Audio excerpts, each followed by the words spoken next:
강사님 저기 다시 한 번 더 해주시죠. 참 죄송합니다. 우리 위에서는 지금 현재 중국 사람 이 얘기입니까? 본인이 좀 소개 좀 해주세요.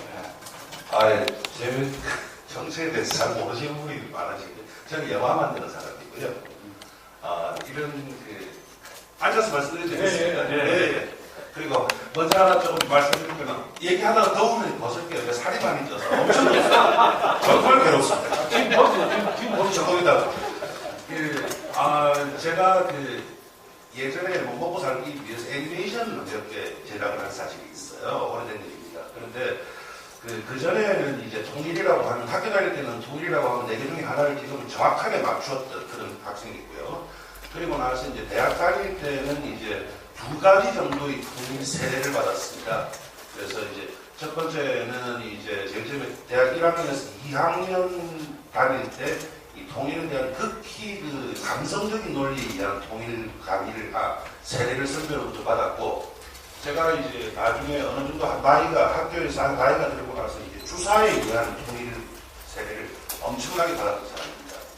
그리고 나서 통일을 잊었어요. 통일한다고 좋을 것도 없다고 생각을 했는데, 7, 8년 전에 애니메이션을 만든다고 중국을 왔다 갔다 할 때도 중국 사람이 저한테, 야, 북조선에서 만들지 그러냐? 이러더라고요. 그래서 좋네 이랬는데, 그 다음 하는 말이, 야, 걔는 몇 프로 안 줘도 돼. 너네들이 접촉하면 돈 더 받는다. 사실입니다. 우리가 접촉하면 엄청나게 돈을 받습니다. 근데 중국 사람이 접촉을 하면 너네들이 쓰는 돈은 임금이 8분의 1이면 되니까 우리가 알아서 철저하게 가둬놓고 그림 그린다. 걱정하지 말아야 되더라고요. 상당히 불쾌했어요. 저는 고향이 부산이고 하다 보니까 북한에 친척이 없습니다. 그런데도 불구하고 그 말 듣기가 아주 불쾌하더라고요. 특히 박사들을 데려와서 요령성 심하게 가둬놓고 우리가 그림 그릴 거니까 걱정하지 말아야 되더라고요. 극히 불쾌했습니다.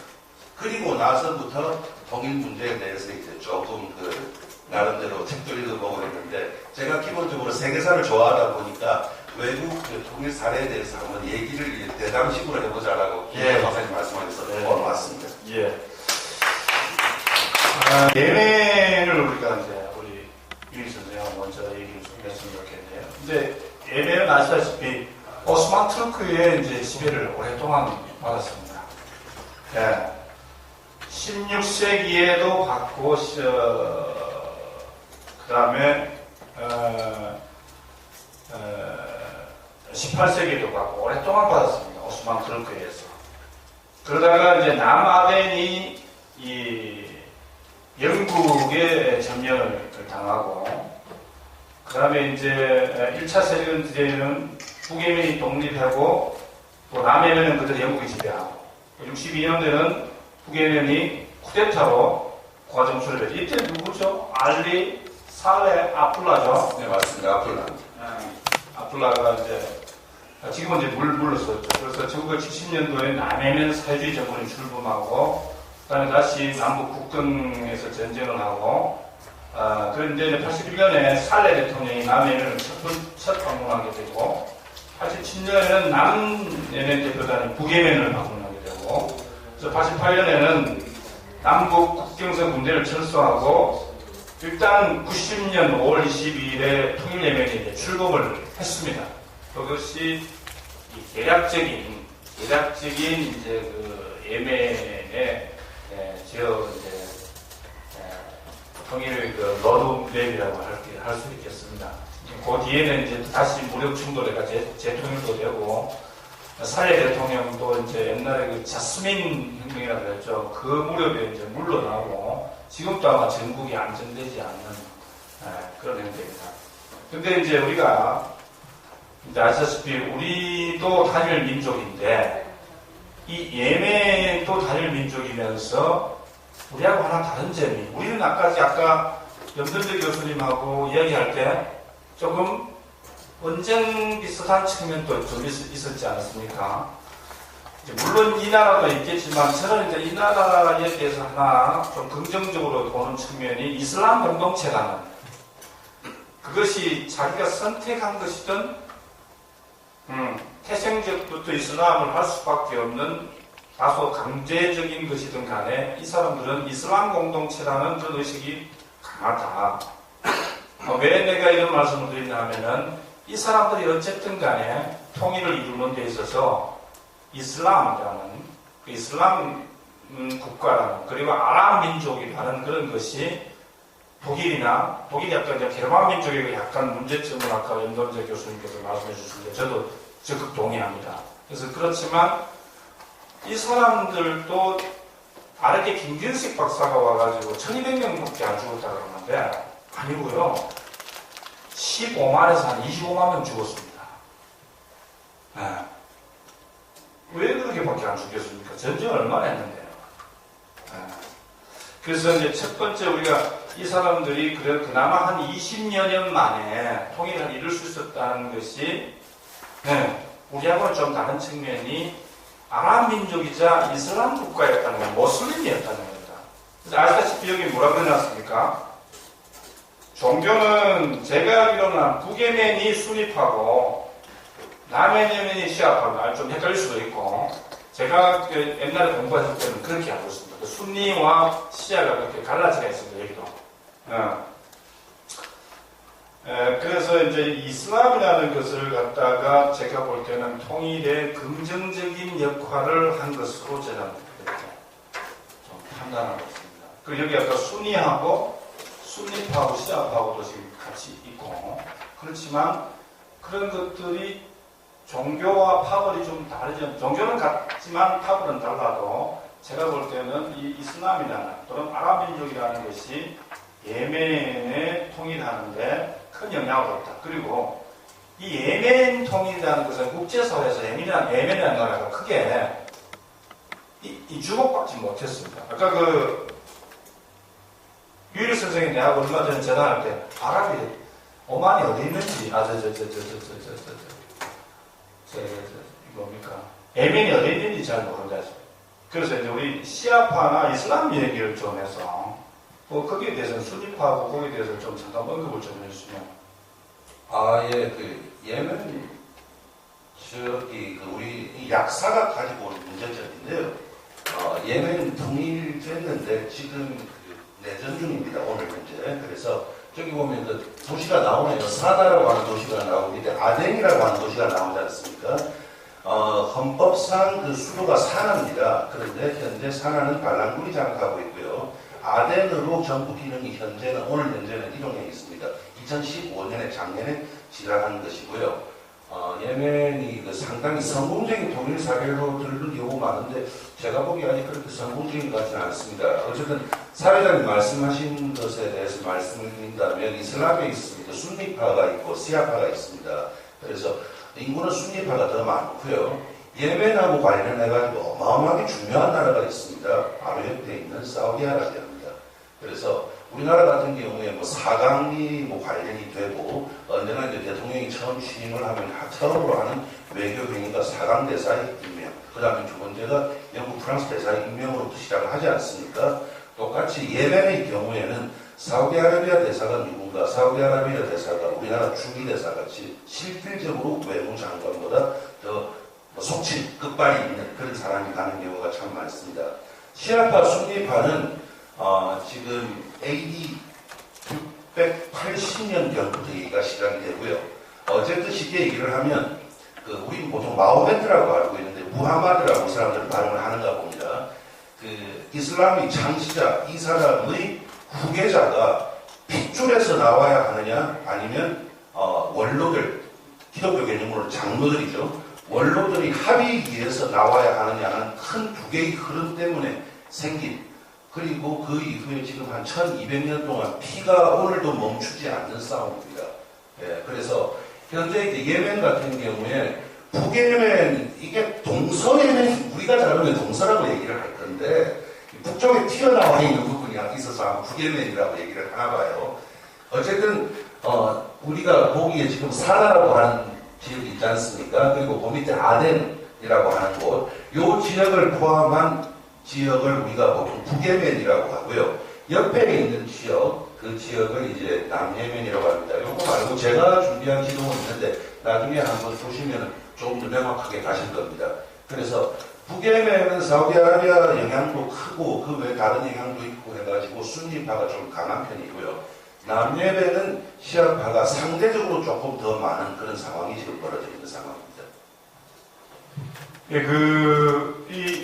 예, 예멘이 이제 사우디아라비아의 지배를, 실질적인 이제 지배를 이렇게 좀 받았죠.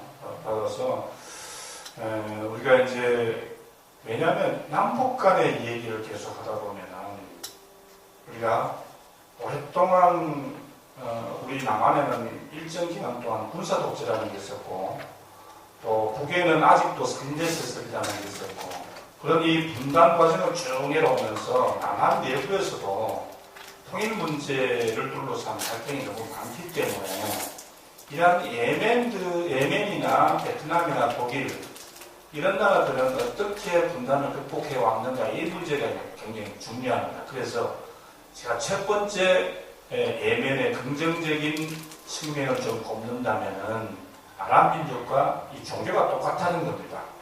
그러니까 그랬었지만은 어쨌든 다만 그렇지만 시아와 순니라는 무함마드가 죽고 난 뒤에 그 후계자를 선출하는 과정에서 칼리프부터 이맘까지 해가지고 알리까지 내려오는 그 과정에서 어떤 이런 갈등 이런 것들이 이제 많았지만 하지만 이 남예멘 북예멘 간에는 종교 이슬람적인 이런 그 공동체적인 의식이 강했고 영국이 지배할 때 영국이 이 아덴만을 점령해서 예멘을 지배할 때 남예멘을 지배할 때 이 왜 우리나라를 침략하느냐 해서 북예멘에서 굉장히 이 영국군하고 많이 싸웠고 그러다 보니 자연적인 남예멘 북예멘 같이 영국하고 같이 싸워서 많은 사람들이 죽었는데 여기 기록에 보면 15만 명이 죽었다고 되어 있는데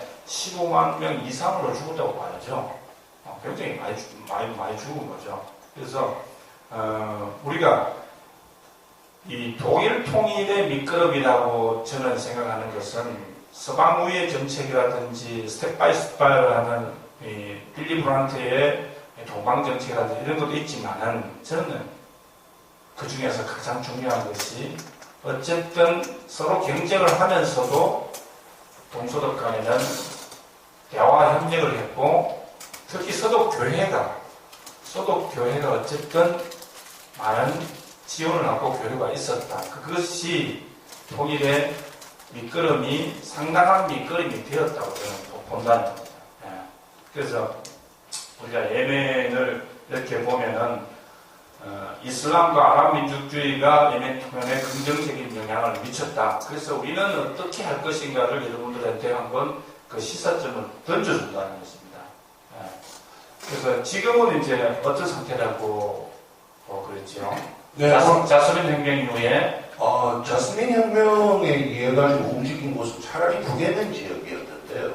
그보다 더 문제가 남예멘이었어요. 그래서 예멘이 지금 여기에 나오나요? 1인당 국민소득 2002년에 800달러로 나오는데 지금도 한 1,700달러밖에 안 되는데 중동에서는 아마 가장 가난한 나라 중에 나라일 겁니다. 아마 제가 생각을 하기에.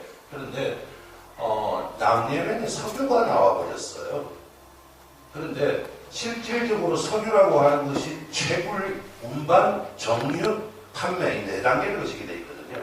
그런데 그 자본 형성이 북예멘에 다 되어 있습니다.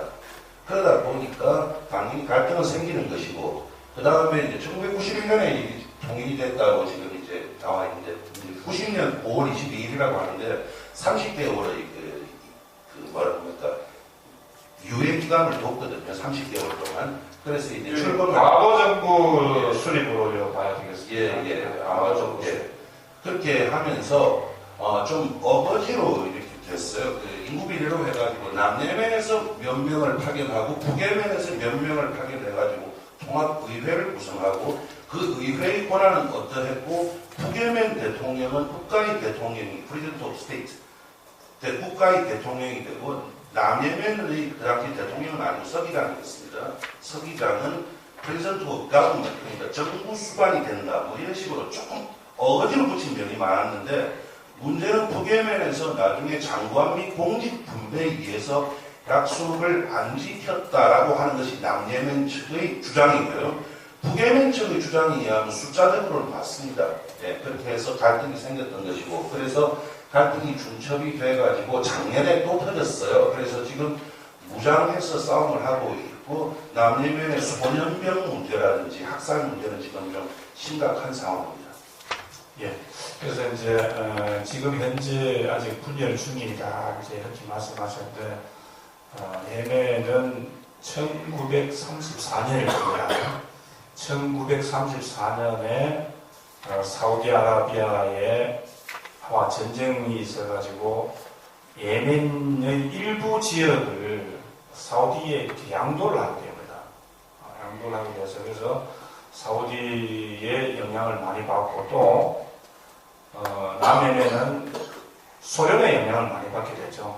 소련의 영향. 그런데 이제 오늘 우리가 또 한 가지 좀 우리가 같이 생각해야 될 것이, 제가 발음은 좀 안 좋습니다만은 이 사람들은 이스트르키아, 그러니까 이슬람 사회주의입니다.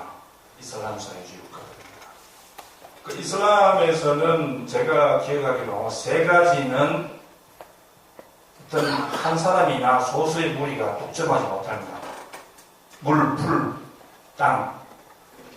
총원에 양을 먹여야 되는데 누가 풀이나 땅을 1인이나 한두 사람이 독점을 해버리면 안 되죠. 이슬람 사회주의라는 것이 꾸란에 바탕을 한 umma 공동체라는 이 umma 공동체로 한 무하마드의 가르침을 신봉하는 그런 거기 때문에 어떤 자본주의, 이 사우디아라비아는 좀 예외지만은 예멘 같은 경우도 남예멘이나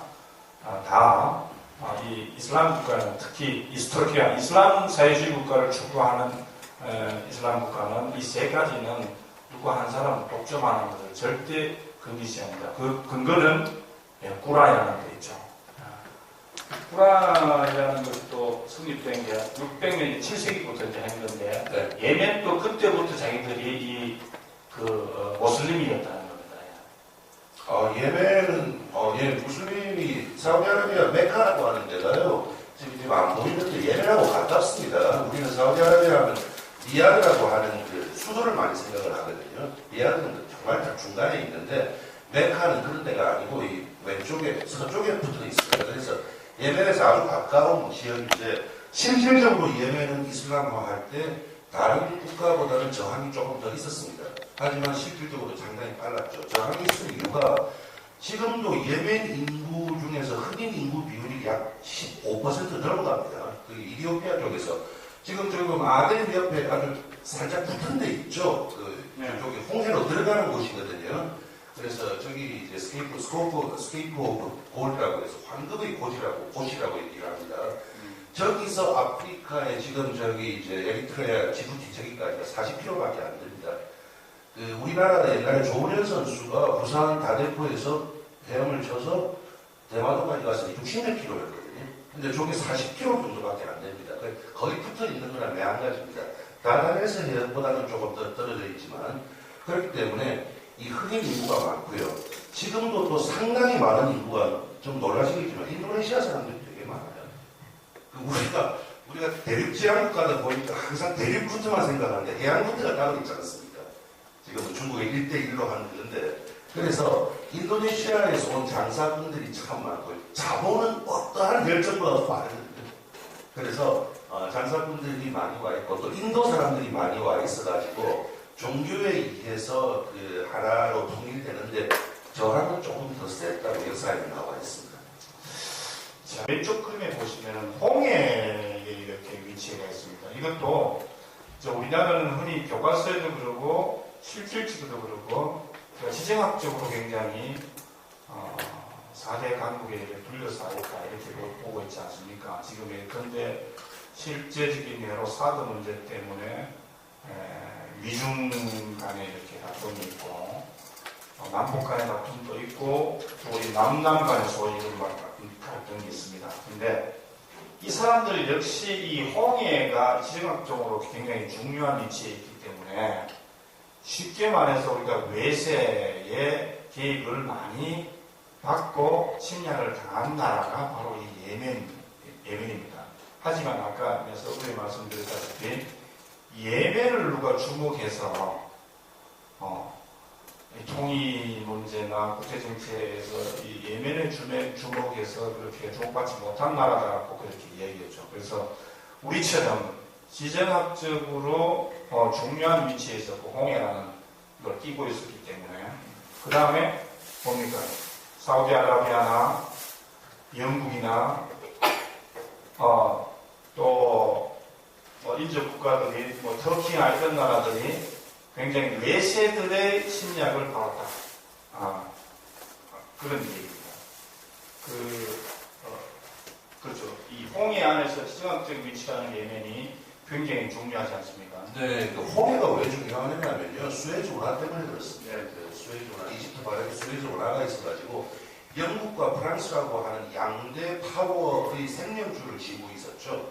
그래서 요즘도 사실은 그렇습니다. 그래서 제2차 중동전 같은 경우에도 수에즈 운하의 나세르 대통령 국유화 때문에 일어난 것이 먼저 시작이 된 것이고요. 그래서 홍해라고 하는 것이 중요하고 또 현재 그 미국의 입장에서도 예멘이 중요한 이유가 페르시아만도 페르시아만이지만 지금 사우디아라비아 저 서쪽에 있는 하이파 쪽으로 가는 그 송유관이 있습니다. 그것에 직접적인 영향이 옵니다. 그래서 상당히 중요한데 지금 남예멘이 영국 지배를 받았는데 정확하게는 그 프로텍토레이트 보호령이었어요. 보호령이었고 그러다가 나중에 아까 이슬람 사회주의 말씀을 하셨는데 제가 그동안 읽어본 바에 의하면 느낀 바에 의하면 사회주의가 좋아서 사회주의가 됐다기보다도 어떠한 통일이라든지 자기들이 독립을 이루기 위한 수단으로 소련을 지원을 받다 보니까 사회주의 형태를 많이 띈 것이 아닌가라고 저는 그렇게 생각을 합니다. 기본적으로 제가 세상 모든 것을 경제적으로 먼저 생각하다 보니까 그럴 수는 있겠지만 저는 그렇게 보고 있습니다. 보세요. 우리 유일 선생하고 나하고도 의견 차이가 있는 거죠. 그렇죠? 제가 볼 때는 이 이슬람 국가는 사회주의적인 성격을 대부분 띠고 있습니다. 무엇 때문에? 꾸란 때문에 그렇습니다. 근데 우리가 이분들은 구약은 우리가 다 나도 개신교도인데 예수쟁이, 날라리 예수쟁인데 똑같이 보지 않습니까? 우리 사도행전에 보면은 사도행전은 미안하지만 신약인데 사도행전 4장 2장 43절인 거 보면은 뭡니까? 이것 내것 없이 유무상통해서 소떡고 사는 게 그게 초기 기독교 초기 교회의 어떤 그 공동체 의식이었습니다. 근데 여기 꾸란에도 마찬가지 온바 공동체라는 것이 마찬가지입니다. 서로 유무상통하는 것이고 그렇기 때문에 이스라엘이라는 그 사회주의 이슬람 사회주의라는 것이 이제 유일 선생은 이 외부에 소련 같은 데 영향을 받았다 자기가 하고 싶은 소련 지원을 받기 위한 방법들을 하나로서 사회주의 선택을 하는 경향이 있다. 이제 유일 선생은 그렇게 보시고 저는 이제 그 사회주의적인 성향을 띠게 된 것은 꾸란의 무하마드의 가르침이 영향이 더 컸다 저는 이제 그렇게 보고 있습니다. 꾸란에 대해서 추가로 좀 말씀하실까요? 시간이 그렇게 많지 않으니까 자, 그러면은 한 25분 남았으니까 예멘은 제가 볼 때는 우리가 예멘에 좀 배울 점들을 뭐냐 이렇게 이제 한다면 저는 한두 가지로 꼽으면은 이 사람들이 이슬람이라는 또는 아랍 민족이라는 것으로서 사우디아라비아가 침입했을 때, 영국에 침입을 당했을 때 등등에 함께 내가 제 편을 구하러 가서 남예멘이 당할 때는 북예멘이 가고 북예멘이 당할 때는 남예멘이 가서 하나가 되려고 하는 노력이 많았다는 겁니다. 그랬고 또 두 번째는 지정학적인 저런 홍해와 수에즈 운하를 이끌어 둘러싼 저런 것들이 있었지만은 이 사람들은 남예멘과 북예멘은 아까 얘기했죠. 제일 중요하게 영향력을 차지하는 것은 무하마드의 가르침인 꾸란이나 그 밑에 경전들도 사리아라든지 그런 게 있는데 그런 정신으로서 이 사람들은 하나가 될 수 있는 소지가 굉장히 컸다. 지정학적인 요충도 그러한 정신이 밑바닥에 저는 많이 깔려 있었다. 다만 이제 우리가 하나 주의해야 될 것은 아까 얘기했다시피 지금 90년대 과도 정부가 수립되고 난 뒤 한 2년 후에 다시 무력으로 충돌됐죠, 그죠? 네, 그랬다가 또 진압되고 지금 또 터지고. 그렇게 해서 진압됐다가 또 터졌니. 그때 이제 그것이 이제 전부 다 1대1로 너는 내무부 장관하고 나는 외무부 장관하고 너는 권력을 뺑뺑 그대로 1대1로 나누는 것이 남의 면과 북명의 상황에서 적절했는가. 요 한 세 가지 정도로 우리가 앞으로 남북 통일을 이루어가는 과정에서 한번 생각해볼 문제가 아닌가. 어떻습니까? 네, 뭐 맞는 말씀 갖고 저도 동의를 하고 거기다가 하나 더 해야 될 것은 이 통일이라고 하는 것은 그 상대방의 양쪽의 힘이 거의 비슷할 때는 별로 가능하지가 않더라고요. 보니까 예를 든다면 옛날에 그 1960년대 시리아하고 이집트가 통일아랍 공화국이라고 하는 나라를 만든 사실이 있습니다. 그런데 그 경우에는 좀 이따가 뭐 요양부양은 아니고 공식적으로 깨졌습니다. 근데 어느 통일에는 주체가 있는 것이고 객체라기보다도 조금 약한 대상이 있는 법입니다. 그랬을 때 북예멘이 경제적으로 남예멘을 압도했습니다. 북예멘이 그 군사 쿠데타에 의해서 자본주의 체제를 받아들이다 보니까 아무래도 경제의 볼륨이 더 커진 것은 사실입니다. 그렇기 때문에 그때 이제 북예멘에서 남예멘이 인정할 만한 수준의 배려를 했더라면 아마 조금 낫지 않았을까라는 생각은 듭니다. 그렇게 하나 들고 두 번째가 우리 지금 오늘 얘기하고자 하는 3개국가가 전부 다 그 국제 정치 지정학적으로 어마어마하게 복잡하게 얽혀 있는 나라들인데요. 북예멘, 남예멘도 그렇습니다. 예멘도 그렇듯이 지정학적으로 어떠한 핵심 고리가 어디인가를 파악해야 한다라는 생각이었고요. 그래서 북예멘과 남예멘이 요즘 와서 또 터진 이유가 사실은 파고 들어가 보면 사우디아라비아 문제가 큽니다. 그리고 남예멘에서도 여학생들이 데모를 하는데 사우디아라비아 욕하는 데모를 지금 하고 있습니다. 그래서 외세도 외세지만 그 외세 안에서 핵심 고리가 무엇인가를 설정하는 작업도 있어야 하지 않겠는가 하는 것이 우리가 한번 생각해 볼 점이 아닌가 생각합니다. 그 핵심 거리가 뭐라고 생각하십니까? 저는 일본이라고 보고 있습니다. 일본? 예, 우리나라에서? 네, 우리나라 입장에서 일본이라고 보고 있고요. 네. 알겠습니다. 베트남은 역시 힘에 의해서 18세기, 19세기죠. 1800 중반부터 프랑스의 지배를 받았습니다. 베트남은. 아주 제가 볼 때는 베트남은 예멘보다 우리나라보다 더 외세에 의해서 많은 고통을 받았고 슬픈 민족입니다. 그리고 프랑스의 지배를 받았고 또 영국의 지배를 받았고 일본의 지배를 받았고 중국의 지배를 받았고 미국과 전쟁을 했고 우리도 함께 그 70년대에 파병을 해서 전쟁을 했고 그런데 어쨌든 우리는 교과서에서 무력화 통일, 공산화 통일하지만은 자기들은 민족 해방 전쟁이라 해서 호치민을 중심으로 해서 통일을 이룬 나라입니다. 그래서 제가 오늘 한 가지 말씀드릴 것은 이 베트남이라는 우리는 월맹이 됐지만은 베트남이라는 나라는 유럽의 침략으로부터 시작해서 이웃에 있는 중국 또 유럽의 중국과 러시아 중국과 영국에 대해서 그 침략을 받았고요. 바로 옆에 있는 중국 그 다음에 2차 세계대전에는 일본 저 멀리 그다음 미국하고 통킹만 사건을 두고 이제 여기서도 의견이 나눠질 텐데요. 그걸 우리가 여기 규명하는 자리는 아니지만 어쨌든 통킹만 사건이 누가 잘못했든 간에 그거는 여기서 규명은 차치하고 통킹만 사건을 기화로 1965년에 미국이 비에트남 전쟁에 개입하게 되고 그렇게 했지만은 그때 2천만 달러라면 돈이 얼마입니까? 미국이 쏟아부은 돈이 한 2천만 달러라고 하는데요. 그래도 어쨌든 결과는 이제 미국이라 할까 우리나라도 이제 패전하게 되고 미국의 호치민을 중심으로 해서 하노이를 수도로 해서 1976년 7월 2일로 기획하고 있습니다. 7월 2일에 완전한 통일을 이루었고, 거기다가 보이모이 정책이라는 사회주의 개혁개방 정책을 펴고, 지금은 아마 시장화율이 한 60, 70% 정도 와 있지 않을까. 아마 제가 보기 더 넘을 것 같아요. 더 넘을 거예요. 그러면 중국이 8, 90%를 잡는다면 더 넘지. 북한을 뭐 어느 시간마다 다 알겠지만 한 3, 40%를 본다면. 네, 지금 북베트남 그 서북 쪽 지역 조금 빼고는 이제는 뭐 거의 중국하고 차이가 없다고 보셔야 됩니다. 자, 그래서 이제 이거는 좀 약사라고라도 1830년,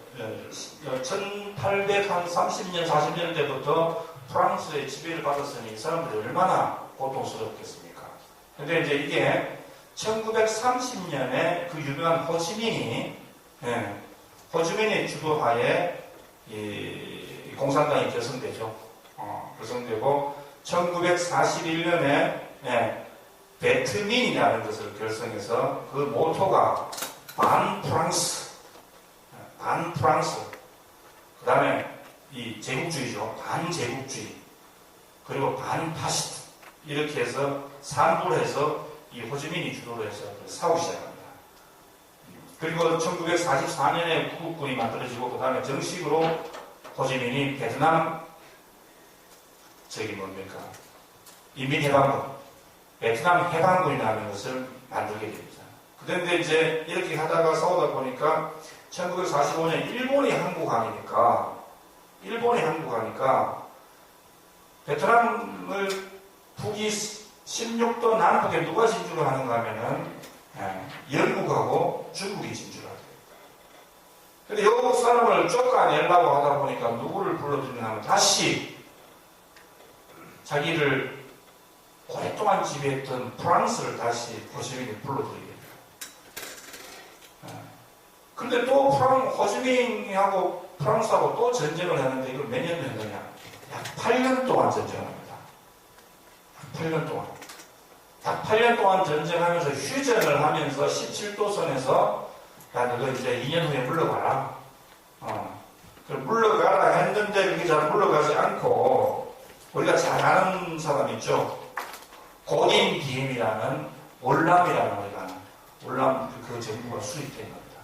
그렇게 해서 65년도에 무기기 통킹만 사건을 기화로 전쟁이 발발하고, 우리나라도 맹호부대, 비둘기 부대에 70년대 갔죠. 그렇게 해서 76년 7월 2일 정식 하게 됐습니다. 네, 그 영국하고 이제 일본이 패전하지 않았으면 호치민이라고 하는 입에 쏟아 있습니다. 호치민이라고 하는데, 호치민의 그런 게릴라 군대가 어느 정도까지 제꼈는가에 대해서는 사실 저는 잘 모르겠습니다. 무조건 됐다고 생각하지는 않습니다. 그렇게 단순하지는 않으니까요. 그런데 일본이 원자탄을 받고 이제 그거를 항복을 하고 나서 동남아시아 전국에서 중국 정부의 연합군 총사령관은 장개설입니다. 그런데 그것 때문에 되게 많이 꼬입니다 지금. 그런데 동남아시아 정부에서 일본군이 항복을 받을 주체가 필요했습니다. 그래서 동남아시아 정부에서 정부를 반으로 나누었습니다. 그래서 그 반으로 나누어서 지금 보시면 나라가 지금 좀 이상하게 생겼지 않습니까? 우리가 봐도 중간에 길쭉하고 위가 좀 크고 아래가 좀 크지 않습니까? 그래서 아래를 옛날에 지금 호친이라고 했습니다. 그래서 호친 차이나라고 하는 걸 아마 들어보신 분이 여기 연배가 좀 있으신 분들이 많으시니까 들어보신 분이 계실 거예요. 저기가 호친이고요. 저 위에는 중국의 영향이 아주 큰 지역입니다. 그런데 저 위는 중국에서 주로 중국에서 넘어온 사람들이 많고, 밑에 있는 지역은 중국의 복건성, 광동성 쪽에서 온 사람들이 많았습니다. 그리고 그 사람들이 나중에 싱가포르까지 갑니다. 그래서 상당히 다른 구성을 보이고 있었는데, 항복을 받는 주체로서 영국군과 중국군이 왔었고, 중국군에 대해서 알레르기 반응을 가졌던 것은 사실입니다. 월남전 한창일 때 그 참모들이 그 호치민한테 중국에 좀 도움을 요청하자라고 했을 때 뭐라고 했느냐, 호치민이 프랑스나 미국은 아무리 길어도 100년이면 난다. 저분들은 한 번 오면 1000년을 이룬다. 안 된다라고 얘기를 했습니다. 그 다음에 베트남 통일되고 나서 한 달 후에 네토죠. 그 베트남 서기장, 공산당 서기장 최고입니다. 제일 높은 사람입니다. 서기장이 그렇게 공개 연설을 했습니다. 지금 통일을 기록한 우리에게 두 개의 적이 있다. 첫 번째는 배고픔이고 두 번째는 북경의 저 반동주의자들이다. 라고 했습니다. 불과 한 달 전까지 우방이 아니고 혈맹이나 매한가지죠. 그런 사람들이었는데 그래서 중국에 대해서 아주 알러지 반응이 있어가지고 중국군을 했고 그 다음에 프랑스군은 다시 이제 종주권을 주장하기 들어왔죠. 그러다가 계속 이제 싸우다가 잘 안 돼가지고 지금 저 북쪽에 있는 땅에 서북 쪽에 거의 다 가가지고 뭐가 있느냐면 DMDM프라고 하는 지역이 있습니다. 그 지역에 이제 마지막 결전을 프랑스에서 공수부대를 끌어들여가지고 했는데 그게 아주 참패를 해버렸어요. 그렇게 함으로써 프랑스는 끝이 나고 그 이후에 제네바 회의의 큰 의제는 두 개입니다. 한국 문제, 그 다음에 인도차이나 문제. 그 제네바 회의에서 북위 17도선을 중심으로 일단 잠정적으로 템포랄이죠. 잠정적으로 나누고 나서 그 다음에 2년 후에 선거를 통해 가지고 통일정부를 구성한다라고 하는 합의를 했고 그래서 그 합의가 안 지켜졌고 왜 안 지켜졌느냐에 따라서는 양쪽의 의견이 많이 다르기 때문에 이 자리에서 얘기할 필요가 없습니다. 필요 이상의 논쟁이 발생합니다. 어쨌든 그랬던 상황입니다. 예. 그 이제 우리나라도 일본이 폐망하고 난 뒤에 바로 1945년 8월 16일부터 어떻게 국가가 진공 상태 아니겠습니까? 여러분들은 어떤 자료를 보셨는지 모르지만 제가 알기로는 스스로 인민위원회라는 것이 각 지역에 만들어졌다. 자치구와 비슷한 것을 만들어졌다. 그런데 여기 베트남도 마찬가지입니다. 중국하고 영국하고 물러나고 이제 문제가 되었던 것이고, 그다음 이때 중국은 뭐 택동 군대가 온 게 아니고 장개석 군대가 온 겁니다. 네. 장개석 군대가 온 거고, 그 뒤에 이제 북풍 내전이 당연히 이제 발생하는 거고. 네. 그래서 뭐 여기 프랑스를 물리치려고 8년 동안 우리가 전쟁을 했는데, 그럼 휴전을 하면서 17도선을 그었고 2년 후에 남베트남, 북베트남이 총선거를 해서 단일 정부를 세우자, 쉽게 말해서 단정을 세우자 했는데 누가 약속을 어겼는가? 참 그거 참 곤란하죠. 어쨌든 뭐 남베트남의 이 고딘 디엠이라는, 제가 어릴 때 기억하는 사람이에요. 사진으로 본 그렇게 해서 이제 분단이 되었던 것이고, 중요한 것은 우리가 어쨌든 저는 이때 어떤 베트남에도 어떤 이데올로기적인 게 많이 들어갔지 않아요. 자유진영에서 전 미국이 들어가서 열심히 싸웠지만은 베트남이 사회주의와 대설뿐만 아니고 거기 주변 나라들이 대서 그때 우리가 뭐 도미노 현상이라는 라오스, 캄보디아 이런 나라들도 다 돼서 도미노라는 말 우리 80년대 많이 썼죠. 도미노 현상. 네, 그 도미노 이론은 이제 60년대부터 나온 이론이고, 이제 그 전에 1940년대 후반에 그 조셉 히넌이라고 하는 미국 외교관이 있었습니다. 모스크바 주재 외교관이었습니다. 이 사람이 인크리티드, 그러니까 암호화된 전문을 미국 동북 외무성으로 발송을 합니다. 롱텔레그램이라고 하는 이름으로 되어 있는데, 거기에서 이제 처음으로 나온 개념이 컨프런테이션이라고 봉쇄 전략이라고 하는 개념입니다. 그래서 그 그게 정확하게 몇 년도가 지금 기억이 안 나는데 아마 1948년경이었을 겁니다. 아마 그때 롱텔레그램이 하면서 그 이후 1976년 2월까지 그것은 미국의 세계 전략에 있어서 기본적인 패러다임을 제공을 하고요. 1972년 2월입니다. 죄송합니다. 72년 2월에 그것이 깨진 것이 닉슨의 중국 방문입니다. 그래서 달라지게 된 세계 질서인데, 그것에 의해 가지고 도미노 이론이라고 하는 것이 있고 그 도미노 이론에 처음으로 영향을 주고 바꾸기 시작을 한 사람은 키신저였다고 저는 생각을 하고 있습니다. 예. 그래서 이제 우리가 이제 9시가 다 돼가는데 제가 이제 들춰본 많은 자료들은 이 베트남 전쟁이 자유진영과 사회주의 진영의 전쟁이냐 싸움이냐 아니면은 그냥 베트남 민족이 있는데 이 민족 내전으로 인한 민족 해방 전쟁이냐 여기에 대한 찬반이 있겠죠. 제가 들춰본 자료는 그것을 자유민주주의 진영과 사회주의 공산주의 진영의 싸움이라기보다는 제가 들춰본 자료는 이것은 민족 해방 전쟁이다. 민족 해방 전쟁이다. 저는 어릴 때 초등학교 다닐 때 이런 말을 많이 들었습니다. 70년대. 야, 너 뭐 베트콩이가 베트남이가 왜? 베트남 가족이 만약에 6명 같으면 아버지는 베트콩을 지지하고 어머니는 베트남을 지지하고 그래서 좀 우리말로 콩가루 집안을 그렇게 표현하는 것을 봤습니다. 근데 이제 내가 나이가 들어서 보니까 예를 들어서 우리가 미소가 강요하지 않고 우리나라에서 만약 일제식민지 이후에 전쟁이 났다면 어떻게 됐습니까? 이건 누구 편이냐고 이렇게 물어보기 곤란하지 않습니까? 제 말이 무슨 말인지 이해가 좀 오지만은 베트남에는 베트남 인구가 지금 9천만 명이 넘습니다. 굉장히 큰 나라입니다. 지금 1억 넘었습니다. 1억 넘었습니까? 벌써 1억이 넘었죠. 엄청 큰 나라인데 우리나라가 통일되면 한 7,500에서 한 8,000 정도 되니까요.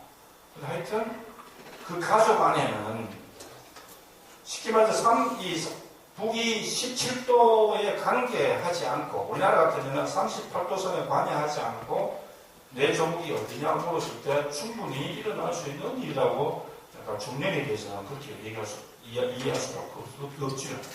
우리는 어떻게 생각합니까? 6.25를 겪은 세대들이나 이러면 베트남 하면은 공산주의하고 자유주의하고 싸운 전쟁이지 이렇게 생각하지만은 제가 볼 때는 그렇게만 볼 수 없다. 그렇게만 볼 수 없다. 어떻게 생각하십니까? 제가 너무 생각이 오염돼 있는 것 같아서 죄송한데 모든 전쟁은 순수한 전쟁은 없습니다. 제 생각에는 그렇습니다. 모든 전쟁은 젊은이의 열정을 늙은이의 저도 이제 기성세대가 돼버렸는데 50이 넘었습니다. 이 늙은 사람의 욕심으로 젊은이의 열정을 씁니다. 그리고 모든 전쟁은 늙은 사람이 결정해서 젊은 사람이 죽고요. 돈 있는 사람이 결정하고 돈 없는 사람이 죽고 배운 사람이 결정하고 못 배운 사람이 죽는 것이 전쟁입니다. 저는 그렇게 보고 있는데 베트남 전쟁 같은 경우에 이거를 필요적으로는 공산주의에 대항해서 싸우는 자유대한의 전사들이 명호부대와 정용하고 백마도 갔죠. 여러 가지 갔는데 그렇게 얘기를 하고 있는데 저거는 따지고 들어가면 빈부격차의 문제, 그 다음에 조세권의 문제, 그 다음에 미국의 이한 독점 자본의 문제, 그 다음에 중국의 영향에 관련한 문제이지, 그리고 프랑스 잔재, 실질적으로 베트남 전쟁이 계속되는 와중에도 남베트남이 지배하는 지역에서 프랑스 사람들이 100년 이상 지배하고 있던 플랜테이션 농장은 어마어마하게 있었습니다. 그게 그럴 수밖에 없는 게 이 사람들은 법적인 소유권을 가지고 있었거든요. 프랑스가 점령하고 있을 때 법적으로 완벽한 소유권을 가지고 있었고 그 이후에 정체가 바뀌면서 예전의 민법 체계를 그대로 가져왔기 때문에 그대로 가지고 있었거든요. 그러한 요인이 중요하지 지금 제가 처음에 말씀드렸습니다만 통일 문제나 전쟁 문제를 어떤 이념적인 문제라든지 숭고한 이상의 문제로 얘기를 하면은 말을 하기는 참 좋은데 해결은 안 된다고 하는 것이 제 생각입니다. 제가 너무 오염돼서 죄송합니다만 장사꾼이다 보이겠습니다. 그 말씀의 핵심이 민족 해방 전쟁이 아니고 돈 문제입니다. 돈 문제입니다. 돈 문제입니다. 돈 문제. 이 세상 모든 전쟁은 돈 문제라는 것이 제 생각입니다. 종교 전쟁도 돈이 없으면 안 일어납니다. 돈 문제가 걸려 있어야 된다고 분배 문제가 되었든 유전 문제가 되었든 땅에 대한 소유권 문제가 되었든 모든 전쟁은 돈 문제지. 안 그러면 집안하고 집안끼리 그냥 치고받는 자존심 싸움이죠. 우리나라 김일성도 우리를 쳐들어올 때는 그러면은 돈 때문에 쳐들었네. 예, 크죠. 네? 크죠. 하여튼 뭐 그것은 유일 선생께서 전쟁의 핵심적인 요인에는 돈이 있다. 아무튼 저는 그렇게 이해하겠습니다. 뭐 제가 전적으로 동의는 못하겠고 제가 내놓은 카테고리 주제는 이 베트남 전쟁에 대해서 우리 영화도 많이 봤죠. 이 베트남 전쟁이 그야말로 그 유명한 비틀즈의 존 레논이라는 사람이 그 오노 역하고 일본 여자하고 재혼했죠. 둘 다 재혼했는데 이매진이라는 노래, 그 다음에 레디비 이런 것들이 다 반전가요입니다. 그 당시 지금 그 미국의 대통령 힐러리 남편도 그 당시가 반전에 다 참여했던 사람들이죠. 그 이제 6.8혁명의 여파인데 6.8혁명으로 처음에는 뭐 기숙사 문제, 남녀 간의 문제, 학비 문제 이래 가지고 프랑스에서 서유럽에서 먼저 출발해가지고 저 미국 건너갔다가 일본 동경까지 가서 어떤 전체 국가 권력 안보, 백인 중심, 남성 중심, 권력 중심 여기에서 어떤 그 도전하는 그렇게 해서 어떤 그걸 우리가 포스트 모던이라고 하지 않습니까? 그래서 제가 볼 때는 이 베트남 전쟁이라는 것은 돈 문제라는 것도 있겠지만 돈 문제라는 것도 있겠지만 이권이라든지 그런 문제가 있겠지만 우리가 이제 국제정치론에서 보면은 아까 말씀했다시피 현실주의나 이상주의나 구성주의나 자유주의나 제도주의나 이런 것들이 전부 다 국가의 정체성, 국가의 이익을 우선으로 하죠. 모든 나라는 북한도 마찬가지고. 그래서 제가 봤을 때는 돈 문제도 있겠지만은 남베트남, 북베트남은 어떤 이념전쟁이라기보다도 자유진영과 공산진영의 전쟁이라고 보다는 미국이 개입했다면 해서 그때 그러한 성격도 일부 있겠지만은 제가 볼 때는 내전이었고 외세의 개입에 의한 민족 해방 전쟁이었다. 이것이 제가 살펴본 자료의 중론이 아닐까 그런 생각을 봅니다. 그래서 이제 마지막으로 우리 베트남 전쟁의 시사하는 점을 좀 간단히 정리하고 우리 이제 우탄 가족들의 또 이야기들 우리가 너무 일방적으로 얘기를 한다 해가지고 얘기를 좀 들어보는 것이 좋지 않겠나. 저는 이제 이 베트남 전쟁에서 우리가 무엇을 배울 것인가 저는 한 가지만 꼽겠습니다. 저는 우리와 이념은 달리하지만은 호치민이라는 지도자가 있었기 때문에 저는 그것이 가능했다고 그렇게 봅니다. 뭐 누구는 호치민이 알폰복간에 첩을 두고 애도 있더라. 그거는 확인된 바는 없고요. 프랑스 유학생이거든요. 여친이 있었습니다. 그거 어떻습니까? 여친이 이제 남자가 여자친구를 사귀는 자연스러운 거 아닌가요? 그래서 이제 호치민 보면 항상 우리가 그 경상도는 딸딸이 수레바라고 하는데 그 베트남에는 그걸 뭐라고 했는지 모르겠지만 하여튼 그 수레바를 끄집고 그냥 그 아주 서민처럼 독신으로 어쨌든 그 사람인데 우리 유일 선생이 호치민이 이제 그 프랑스에 여친이 한 명 있었다는 겁니다. 그 정도는 저도 얼마든지 저도 여자친구가 있기 때문에 우리 집처럼 이 녹음됩니까? 큰일 나겠네. 취소하겠습니다. 그래서 하여튼 베트남 전쟁을 통일을 통해서 우리가 배울 점은 그러한 이념은 달리하지만 위대한 민족 지도자가 있었다. 우리나라에 꼭 누구하고 꼭 비교하기는 좀 그렇고 위대한 지도자가 있었고 어쨌든 그것이 우리가 외부에 보기에는 니는 밤에는 베트콩하고 낮에는 그거 하고 이래가지고 그런 말이 있었지만은 나는 그런 베트남 민족주의, 베트남 민족 해방 이런 것들이 기인한 것이지 않을까. 그래서 우리도 앞으로 한반도에는 특히 우리 한국에는 통일을 위한 위대한 지도자가 있으면 더 좋지 않을까. 더 중요한 것은 저는 우리 개개인의 우리 시민들이라고 봅니다. 시민들이라고. 저는 베트남 통일에서 얻을 시사점이 호치민으로 꼽았습니다. 호치명으로 꼽았습니다. 네, 그거보다 이제 추상 수준을 한 단계 떨어뜨려가지고 조금 실질적인 것으로 두 가지 정도로 생각하는 게, 첫 번째는 우리가 베트남 통일이라고 하는 역사적 큰 사건을 보는 프레임의 전환이 필요하다. 저는 남과 북베트남이 싸운 게 아니고요. 북베트남과 미국이 싸운 겁니다. 실제적으로 남베트남이 없었어도 별 차이가 없었을 겁니다. 그다지 큰 차이도 없었을 겁니다. 그래서 그 부분에 있어서 프레임의 변화가 있어서 참고로 책을 하나 추천드릴게요. 이건 제가 쓴 책은 아니고요. 저는 이제 이런 책을 안 쓰고 주로 마케팅 관련 책만 써가지고 오늘 추천드릴 책은 없는데, 우리가 왜 전쟁을 했을까라는 책이 있습니다. 일본 기자가 이제 로버트 맥나마라라고 하는 사람이 있습니다. 베트남 전쟁 한창 때 미국 국방장관을 했던 사람입니다. 그 사람이 베트남을 찾아갔습니다. 가가지고 베트남 당시 전쟁 지도자들을 만나서 2박 3일 동안, 3박 4일인가 회의를 했어요. 그래가지고 그때 너는 왜 그랬냐, 우리는 이랬다 등등을 하도 빠짐없이, 오래된 책이 아닙니다. 그 책이 나온 게 쭉 그 얘기를 했던 사실들이 다 적은 책이 있습니다. 우리나라에도 지금 번역이 나와 있습니다. 번역본이 나와 있는데 좀 웃기는 이야기도 그동안 많았더라고요. 만나기로 했는데 북베트남에서 안 나왔어요. 제네바인가 어디에서.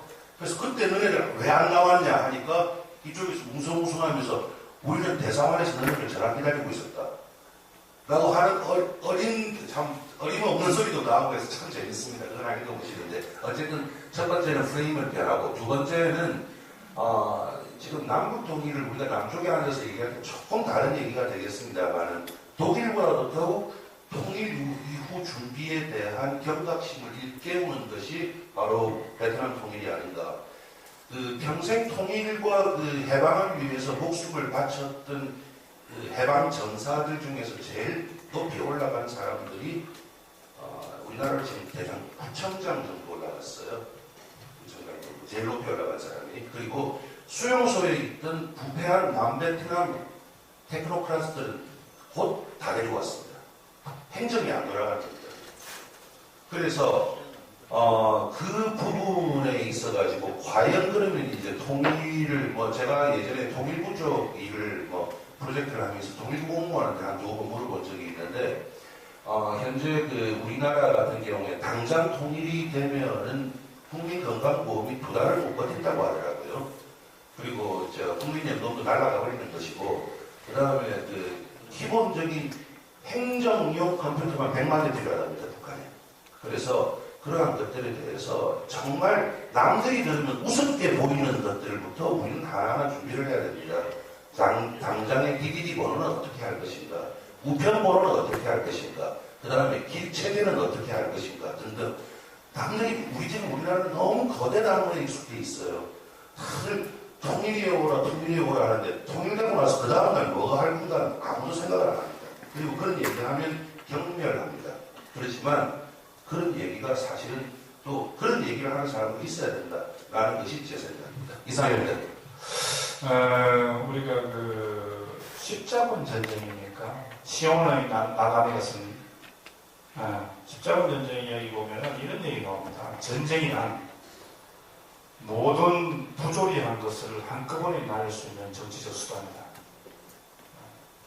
그렇게 얘기를 하죠. 또 우리가 육도 삼락이라고 동양고전에 보면은, 전쟁이라는 것은 백성들이나 고관대적들이 사치하고 게으름에 빠졌을 때 일을 푼다. 이렇게 언급하고 있습니다. 그래서 전쟁이라는 것이 아까 우리가 프레임의 변화라든지 이런 것들도 있지만은, 전쟁이라는 게 우리 모순점을 확 걸릴 수 있죠. 우리도 개인 간에도요, 신사적으로 할 때도 있지만, 한번 치고받고, 그렇다고 이빨 부러뜨리고 이러면 안 되겠지만, 그거 하고 난 뒤에는 조금 이렇게 정화되는 그런 측면이 사실은 있는 거죠. 그래서, 저는 이렇게 생각합니다. 야, 예멘도 통일되었고, 어쨌든 베트남도 통일되었고, 독일도 통일됐는데, 왜 우리나라는 통일 못할까? 그런 생각을 많이 하고, 또 앞으로 몇 시간 더 남아있지만 그 시간에 이야기해 보도록 하겠습니다.